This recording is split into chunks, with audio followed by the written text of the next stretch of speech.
Hey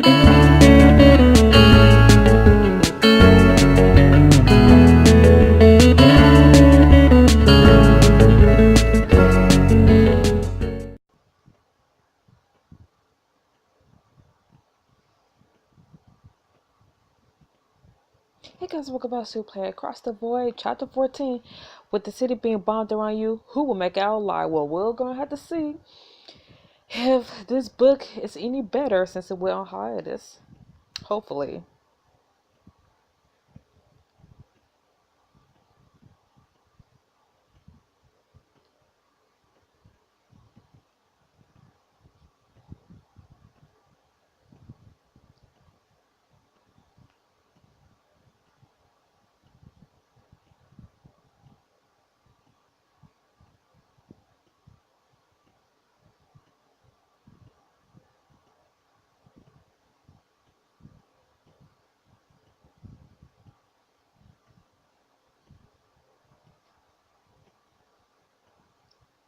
Across the Void.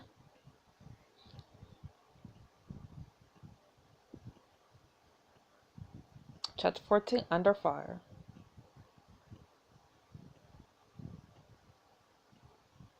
Boom, boom goes the dynamite.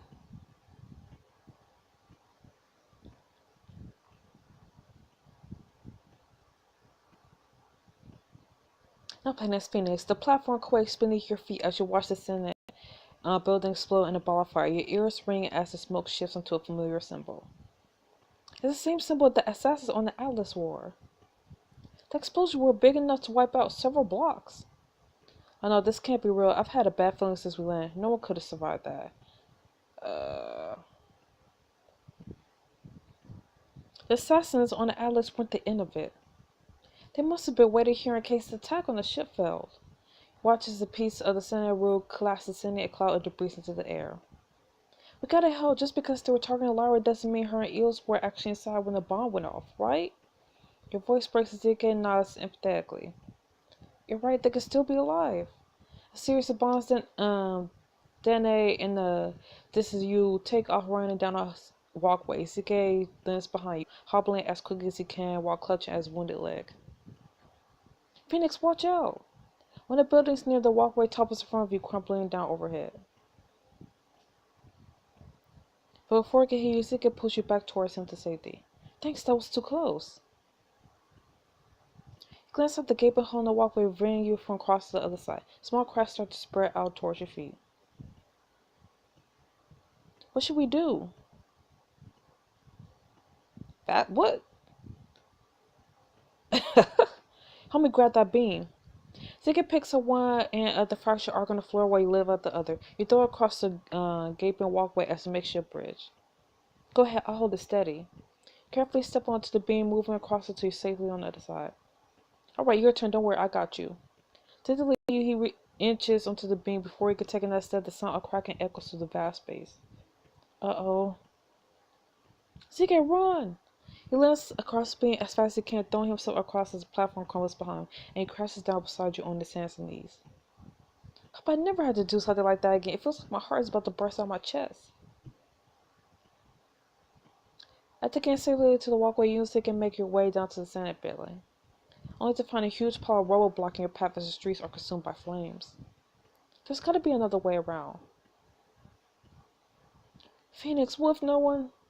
Voice calls as two figures emerge through the smoke. As they get closer, you are able to make out the Admiral and the Agile tribe. Captain Lara, Marshal Sentry, I'm glad to see that the two of you are unharmed. Lara, huh? You must be Phoenix's name is Oberon. It's not surprising that Eel's brother is as durable as him.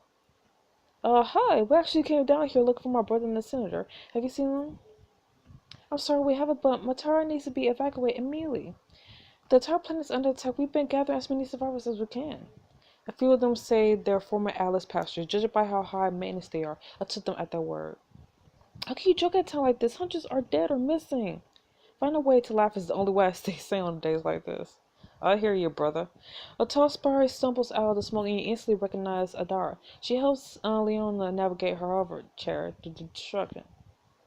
Do despair, my darling. I won't let anything happen to you or your babykins. Leona kisses Adara's hand lovingly. Move, people! No need to worry about me, dear. You may have thought I'll be some sorry, but I crawl away from certain death on one leg in the wasteland. Neither of us goes down without a fight. You're alive! Are you alright? Do either of you need me? Should have known you two. We're too stubborn to die.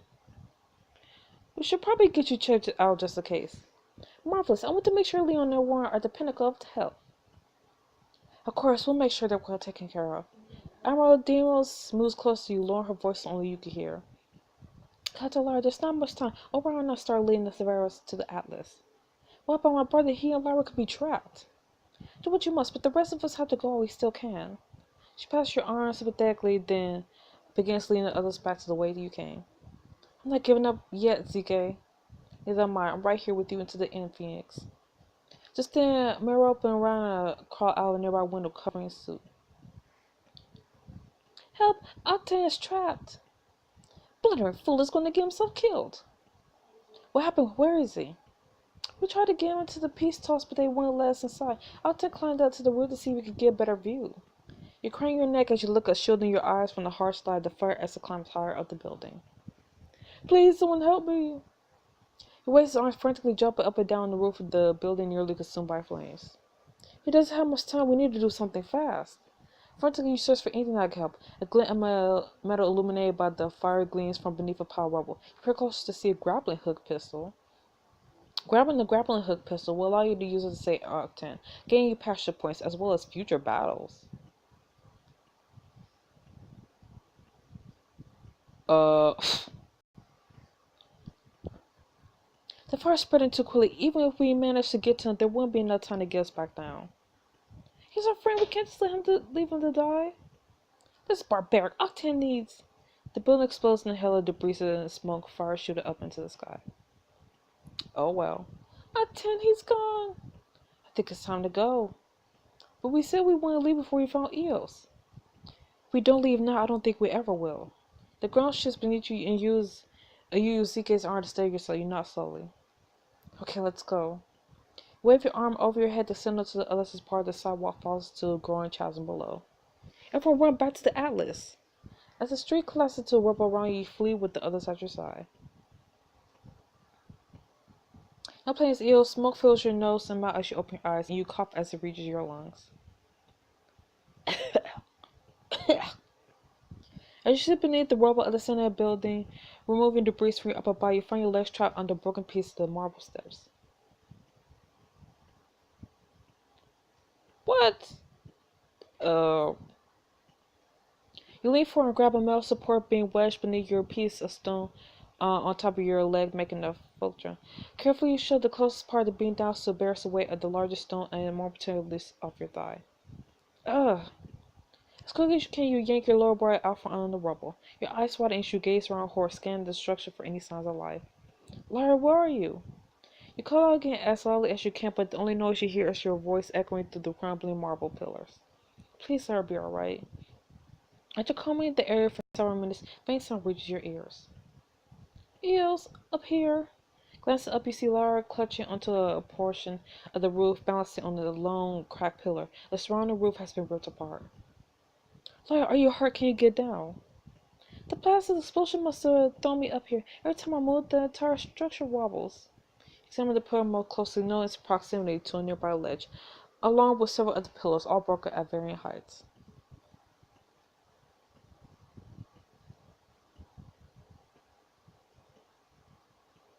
If you could reach the closest pillar, you'll be able to climb down each one like a staircase.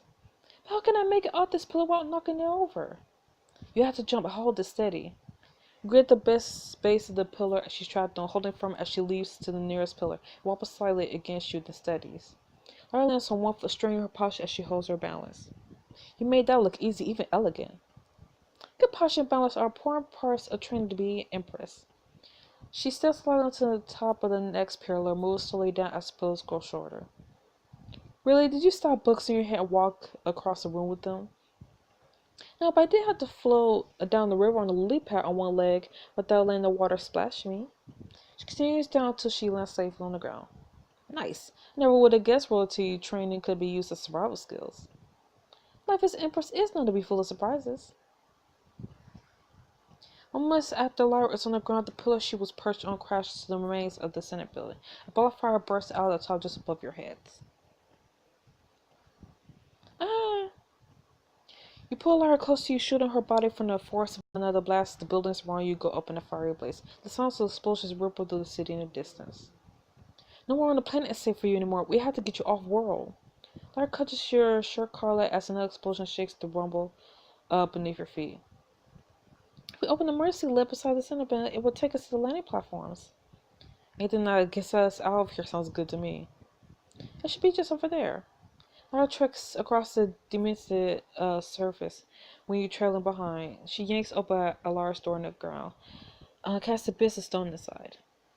Since we are seems to have survived the blast, we could program the lift to let us right out in front of the Atlas.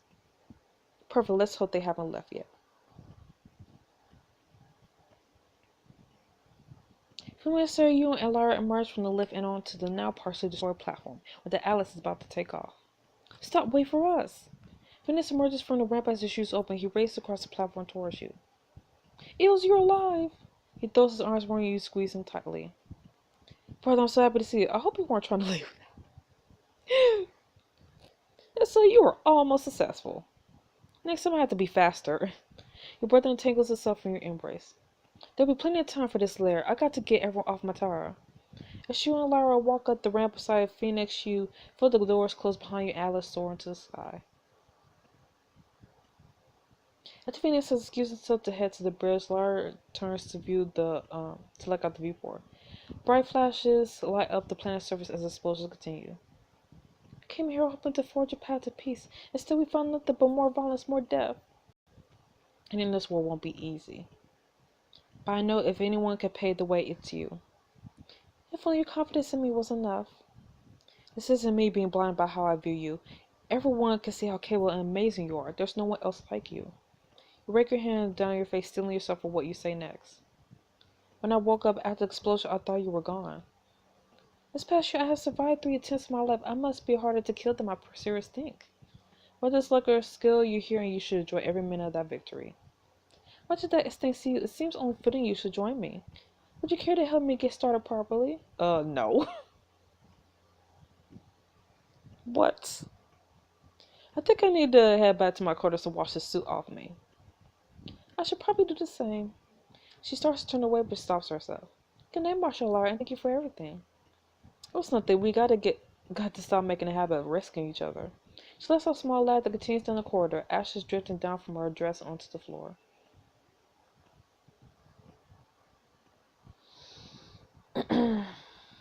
Now planning Sphinx, a while later, the capital planet grows smaller as the Atlas leaves the burning surface of MATARA behind. Who knows what will happen now, V? Things could still work out, Phoenix. You always find a way. A loud beeping emits from V. And coming from Artemis. Patch it through. A holographic projection, Artemis appears in front of you.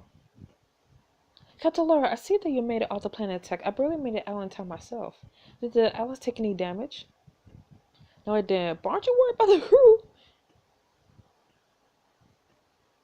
Yeah, like, don't you care about us?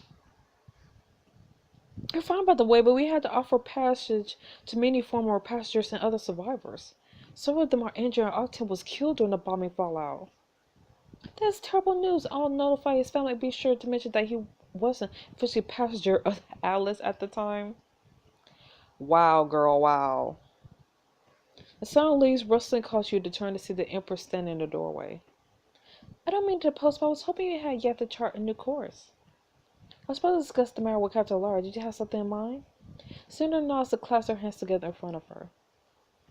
I spoke with Prince Barlow. He didn't attend the peace talks due to his fear of the threats made on his life.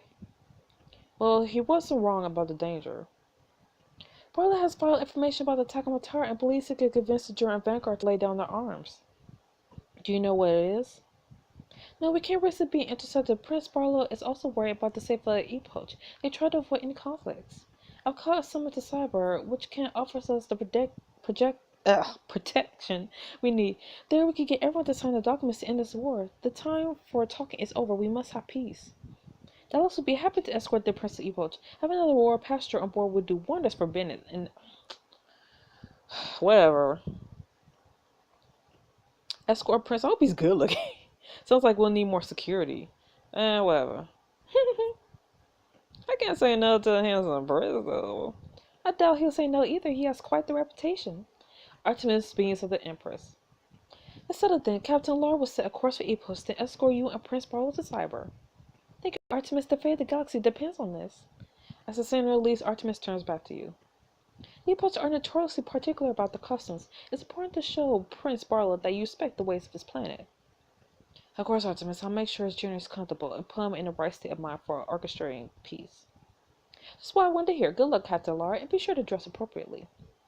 The direction of Artemis disappears, and V twirls around in excitement. I've got it, the ultimate epoch outfit for you to greet the president. No. The walls of your virtual closet quickly encase you. Plus, you can wear it while you're exploring the planet. I've heard epoch is full of secrets for those in the loop. I am not. Ooh, that looks nice, though. I'm not good. I'm still in my mind is new clothes right now. Alright, but fashion doesn't sleep. It's not by time, it's forever. Alice appears on your closet as your closet dissolves and you see Sol walk onto the bridge. Captain Lara, I have never been more glad to see you. You too, Sol, and more importantly, safe and sound on the ship. Sol's glance flickers over your shoulder to the viewport. The expression on his face falters as he sees the world torn by destruction that you're leaving behind. MATARA has always been a place where different cultures gather together and live alongside each other in peace. You turn to gaze out with him, watching fires blaze across the surface of the capital. For so long, I thought I could skip all this, the whole war. But now it's time to find out who's behind these attacks. I need to stop running and join the fight. So you finally going to explain the war to us? What's our status report? At least the passengers are cheerful, I guess. Despite everything. Okay, so this wasn't a bad combat. So hopefully, there will be more chapters that are interesting and not lame. So anyways, I'll see you guys next week, next chapter of Across the Voice. See you then. Bye bye.